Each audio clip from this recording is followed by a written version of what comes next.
Carlo অ্যানচেলত্তিকে বলা হয় master tactician এবং কেন তিনি মাস্টার ট্যাকটিশিয়ান তার আরও একটা ঝলক দেখা গেল ওয়ার্ল্ড কাপের রাউন্ড অফ 32 এর ব্রাজিল জাপানের মধ্যকার ম্যাচে।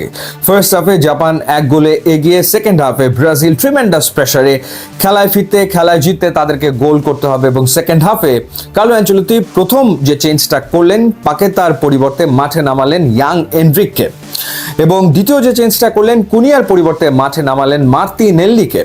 ফার্স্ট হাফে জাপান এত সুন্দর লো ব্লক করেছে এবং সেই লো ব্লকে বারবার ব্রাজিল আসলে আটকে যাচ্ছিল। বল পজিশনে তারা এগিয়ে, বল তাদের পায়ে, কিন্তু কোনোভাবেই জাপানের ডিফেন্স তারা ভাঙতে পারছিল না, কোনোভাবেই না। ভিনিসিয়াস জুনিয়র চেষ্টা করছিলেন, এরপর পাকেতা চেষ্টা করেছেন, কিংবা রায়ান রাইট সাইড থেকে চেষ্টা করেছেন, কেউই কিছু আসলে করতে পারছিলেন না। উল্টো যেটা হয়েছিল সেটা হলো কাউন্টার অ্যাটাকে সানো অল অফ এ সাডেন তিনি গোল করে ফেলেন। এলিসন বেকার শট ঠেকাতে পারেননি এবং সেখানে ডেফিনেটলি কাসেমিরোর তো ভুল ছিল।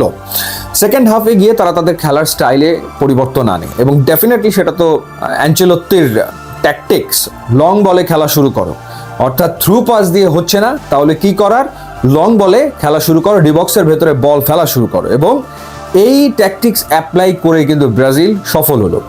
পরপর 3টা চান্স, একটা চান্স ছিল গিমারায়েজের হেডার, দুর্দান্ত একটা হেডার ছিল তার, বলটা বাড়িয়েছিলেন দানিলো, চমৎকার ক্রস, দুর্দান্ত হেডার, সেটা আসলে গোল হয়নি। কিন্তু তারপরে গ্যাব্রিয়াল যখন ক্রসটা করলেন বক্সের ভেতরে, কাসিমিরো চমৎকার হেডারে দলকে আসলে সমতায় আনলেন।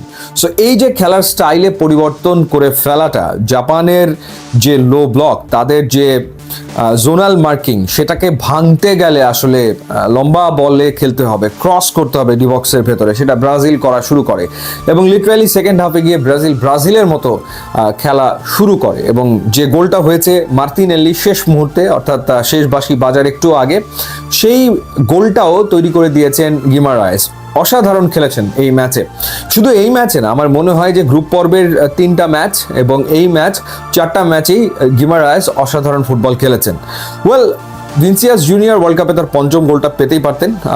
হি ওয়াজ আ বিট আনলাকি, কারণ তার নেওয়া শটটা সাইড পোস্টে গিয়ে আসলে লেগেছে, নাহলে 5ম গোল তার আসলে হয়ে যেত। জাপান কখনো আসলে বিশ্বকাপের নকআউট পর্বে জেতেনি, বাট এই জাপান যে ব্রাজিলকে টাফ টাইম দেবে সেটা আসলে অনুমান করাই যাচ্ছিল, কারণ জাপান আসলে গ্রুপ পর্বে নেদারল্যান্ডসের এগেনস্টে 2-2 গোলে ড্র করেছে, দুর্দান্ত ফুটবল খেলেছে। সুইডেনের এগেনস্টে তারা 1-1 গোলে ড্র করেছে। লাস্ট 10টা ম্যাচে ইউরোপিয়ান সাইডের কাছে জাপান আসলে হারেনি।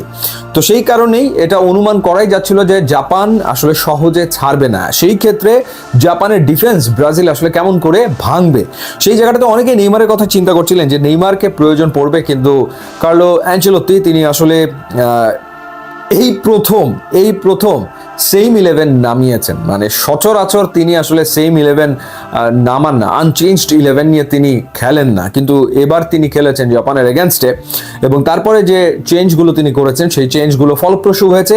সেকেন্ড হাফে ব্রাজিল অনেক বেশি অ্যাগ্রেসিভ ফুটবল খেলেছে, অনেক বেশি অ্যাটাক করেছে এবং সেখান থেকেই তারা 2টা গোল আদায় করে নিয়েছে। সো 1-0 থেকে পিছিয়ে 2-1 ম্যাচ জেতাটা সহজ না এবং সেই কাজটা ব্রাজিল করেছে এবং সেই কারণে তারা অনেকটা নির্ভর। এবং জাপানের আরেকটা দারুণ টেকনিক ছিল, সেটা হচ্ছে যে প্রফেশনাল ফাউল।